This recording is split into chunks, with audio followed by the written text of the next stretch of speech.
Hey everyone, and welcome back to Historical Figures and Moments.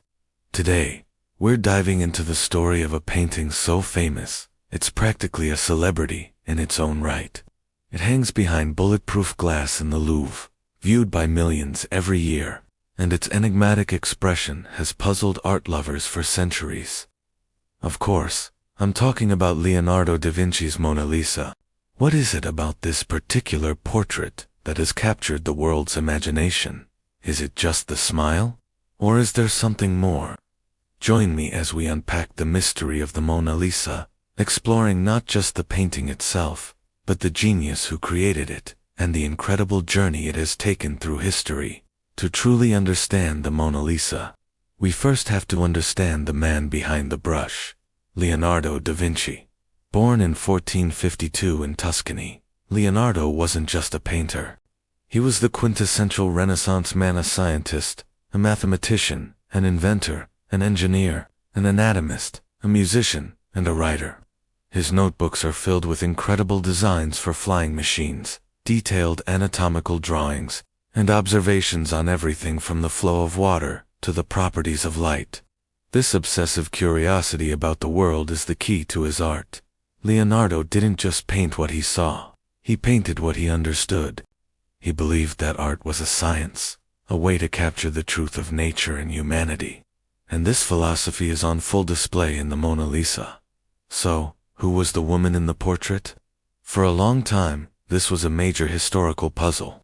Today, the most widely accepted theory is that she was Lisa Gardini, the wife of a Florentine silk merchant named Francesco del Giocondo. In fact, in Italy and France, the painting is known as La Gioconda, or La Joconde, which translates to the cheerful one, a playful nod to her married name. Leonardo began the portrait around 1503 in Florence, but here's where the story gets strange. He worked on it for years, yet by many accounts, he never considered it truly finished. Unlike his other commissions, he never delivered it to the Giocondo family. Instead, he kept it with him, carrying it across the Alps when he moved to France in 1516 to work for King Francis I.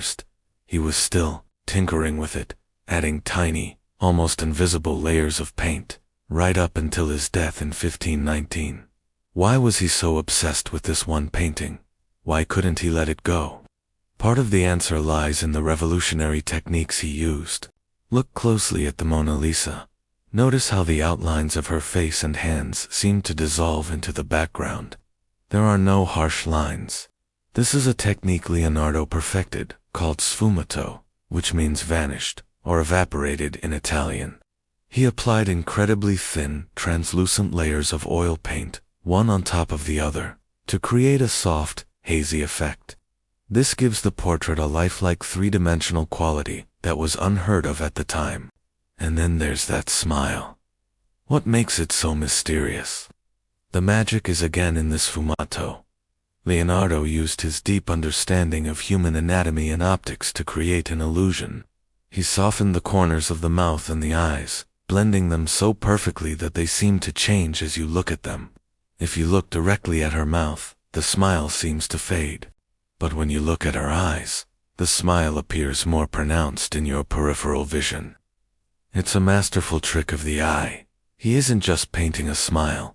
He's painting the idea of a smile, a fleeting moment captured in time. It feels alive because our brain can't quite pin it down. Now, let's look beyond her face. The background is just as fascinating. On the left, the landscape seems to be at a lower eye level than the landscape on the right. The two sides don't quite match up. This creates a subtle sense of unease and surrealism. It's a dreamlike, almost imaginary world. Leonardo was merging the real with the ideal, creating a portrait that was both of a specific person and a representation of a universal human ideal. But the Mona Lisa wasn't always the global icon it is today. For centuries, it was a respected masterpiece within the French royal collection, but it wasn't widely known to the public. That all changed on a summer morning in 1911.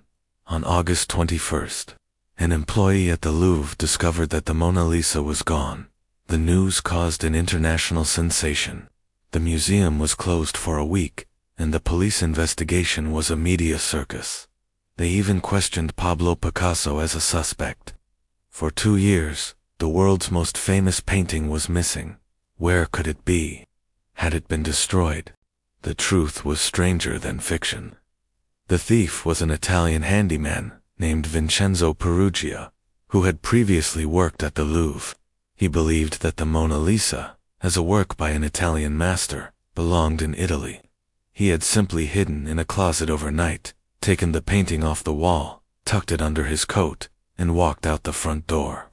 Peruggia kept the masterpiece hidden in his small Paris apartment for 2 years.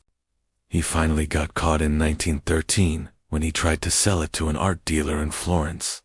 When the painting was recovered, it went on a triumphant tour of Italy before being returned to France.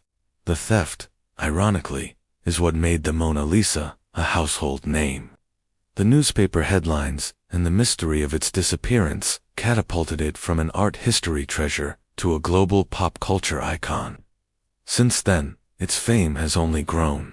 It has survived an acid attack and a rock thrown at it, which is why it now sits behind protective glass. It's been endlessly parodied, referenced in movies, songs, and advertisements. But behind all the hype, the original power of Leonardo's creation remains. It's a testament to the mind of a genius who saw no separation between art and science. He poured all of his knowledge of anatomy, geology, and psychology into this one small panel of wood. He didn't just paint a portrait.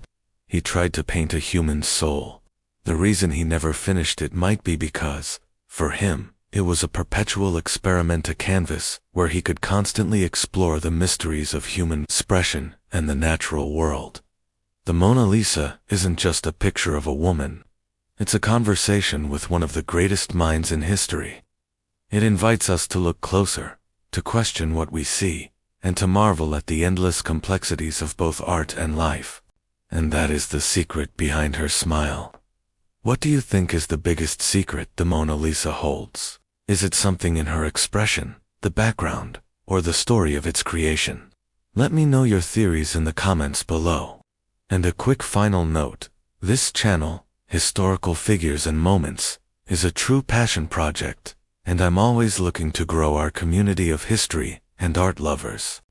If you have skills in research, voiceover, or video editing, and want to volunteer to be part of the team, I would be thrilled to hear from you.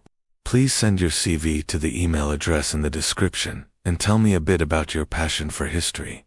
Let's create more stories like this together. Thank you so much for watching. If you enjoyed this journey into the world of Leonardo da Vinci, please give this video a like, and subscribe for more deep dives into history's most fascinating moments. See you next time.